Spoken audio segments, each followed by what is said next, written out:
Nhanh thật, đã 2 năm rồi em nhỏ. Kể từ ngày đó, chúng ta chẳng còn gọi điện cho nhau, nhắn tin và trao những lời yêu thương đến nhau. Tôi nhớ em, tôi nhớ tất cả. Và có lẽ khoảng thời gian 2 năm đó là một khoảng thời gian tồi tệ nhất đối với tôi, em à. Đã 2 năm trôi thật vội, bao nhiêu thứ đã đổi thay. Hôm nay tôi gặp em trên con đường cũ cùng người ta.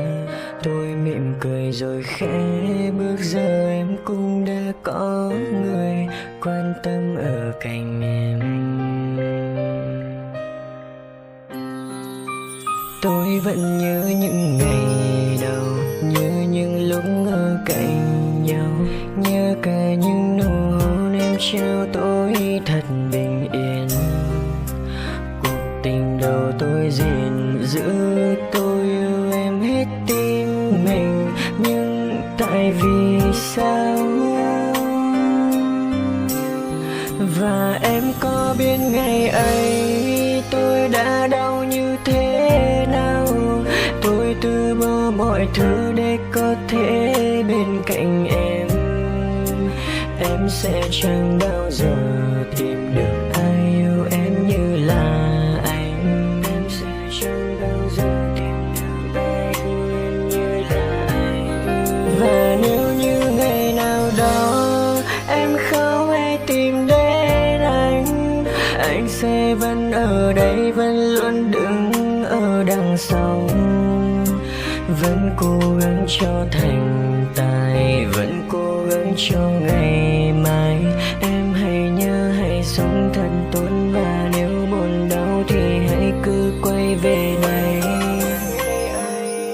Tôi đã đau như thế nào? Tôi từ bỏ mọi thứ để có thể bên cạnh em.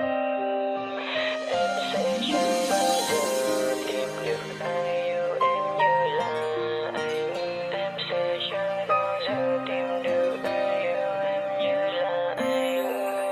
Tôi vẫn nhớ những ngày đầu, nhớ những lúc ở cạnh nhau, nhớ cả những nụ hôn em trao tôi thật bình yên. Cuộc tình đầu tôi gìn giữ, tôi yêu em hết tim mình, nhưng tại vì sao? Và em có biết ngày ấy tôi đã đau như thế nào? Tôi từ bỏ mọi thứ để có thể bên cạnh em. Em sẽ chẳng bao giờ tìm được ai yêu em như là anh. Em sẽ chẳng bao giờ tìm được ai yêu em như là anh. Và nếu như ngày nào đó em không hay tìm đến anh sẽ vẫn ở đây, vẫn luôn đứng ở đằng sau, vẫn cố gắng cho thành tài, vẫn cố gắng cho ngày mai. Em hãy nhớ, hãy sống thật tốt, và nếu buồn đau thì hãy cứ quay về đây. Tôi đã đau như thế nào? Tôi từ bỏ mọi thứ để có thể bên cạnh em. Em sẽ chẳng bao giờ tìm được ai yêu em như là anh. Em sẽ chẳng bao giờ tìm được ai yêu em như là anh.